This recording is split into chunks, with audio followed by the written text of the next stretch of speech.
বৃহত্তৰ অসমীয়া জাতি গঠন প্ৰক্ৰিয়াত ৰূপকোঁৱৰ জ্যোতিপ্ৰসাদ আগৰৱালাৰ যি অৱদান, এই অৱদানক সুঁৱৰি আমি নদুৱাৰ সাংস্কৃতিক উন্নয়ন পৰিষদে জাতীয় জনগোষ্ঠী সংগঠন, বৃহত্তৰ ইটাখোলা অঞ্চলৰ ই ৰিক্সা সন্থা, বণিক সন্থা, বিভিন্ন অনুষ্ঠানৰ সহযোগত আজি কেন্দ্ৰীয়ভাৱে শিল্পী দিৱস আমি উদযাপন কৰিছোঁ শ্ৰীমন্ত শংকৰদেৱ ভৱনত। আৰু শিল্পী দিৱস ভাগ 17 জানুৱাৰীত আছিল, কিন্তু অসম চৰকাৰে এই শিল্পী দিৱসৰ দিনাই জিলা ভিত্তিত গুণোৎসৱ ভাগ পতাৰ বাবে আমি 17 জানুৱাৰীত এই শিল্পী দিৱস অনুষ্ঠান কৰিব নোৱাৰিলোঁ, কাৰণ বহু প্ৰতিযোগী এই গুণোৎসৱত থাকিবলগীয়া হ'ল। সেয়েহে আমি তেখেতৰ স্মৃতি সুঁৱৰি 18 জানুৱাৰী আজি শনিবাৰে শ্ৰীমন্ত শংকৰদেৱ ভৱনৰ ইটাখোলাত শিল্পী দিৱস আয়োজন কৰিছোঁ কেন্দ্ৰীয়ভাৱে। এই নদুৱাৰ অঞ্চলত বিভিন্ন জাতি জনগোষ্ঠীয়ে পৰিপূৰ্ণ এটা মিলনভূমি।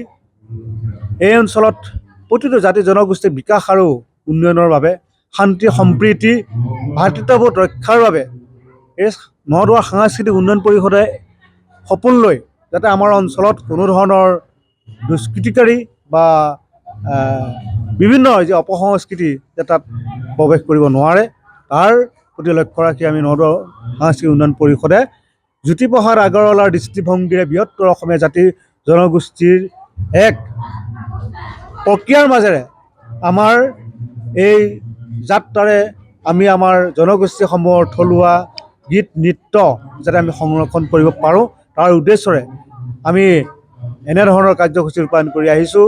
2016 চনতে নদুৱাৰ সাংস্কৃতিক উন্নয়ন পৰিষদ জন্ম হৈছিল। তেতিয়াৰ পৰা এনেধৰণৰ কাৰ্যসূচী আমি ৰূপায়ণ কৰি আহিছোঁ। আজি এই শিল্পী দিৱসত আমি আলোচনা চক্ৰৰ এটা বিষয় উত্থাপন কৰি আমি বৃহত্তৰ অসমীয়া জাতি গঠন প্ৰক্ৰিয়াত জ্যোতিপ্ৰসাদ আগৰৱালাৰ দৃষ্টিভংগী এক ৰাষ্ট্ৰীয় আলোচনা চক্ৰৰ দৰে এক আলোচনা চক্ৰ আমি আয়োজন কৰিছোঁ। ইয়াত আমি দুজনকৈ আলোচক হিচাপে নিমন্ত্ৰণ কৰিছিলোঁ।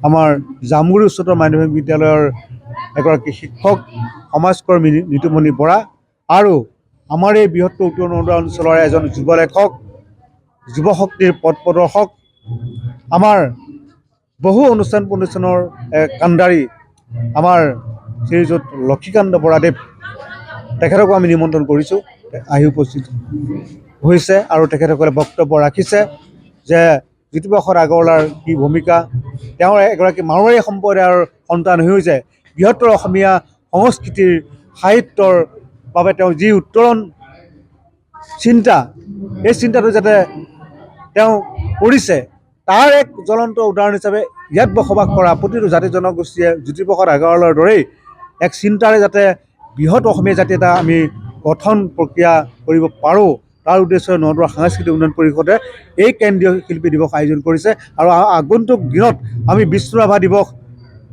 আমি আৰু অন্যান্য আমাৰ জনগোষ্ঠীয় যিবিলাক আমাৰ প্ৰবাদ পুৰুষ আছে, সংস্কৃতিৰ কাণ্ডাৰী আছে, সেইসকলক আমি স্মৰণ কৰাৰ উদ্দেশ্যে আমি এনেধৰণৰ অনুষ্ঠান কৰিম। এয়া আমাৰ আপোনাৰ খবৰ এই সংবাদ মাধ্যমৰ জৰিয়তে আমি প্ৰকাশ কৰিছোঁ।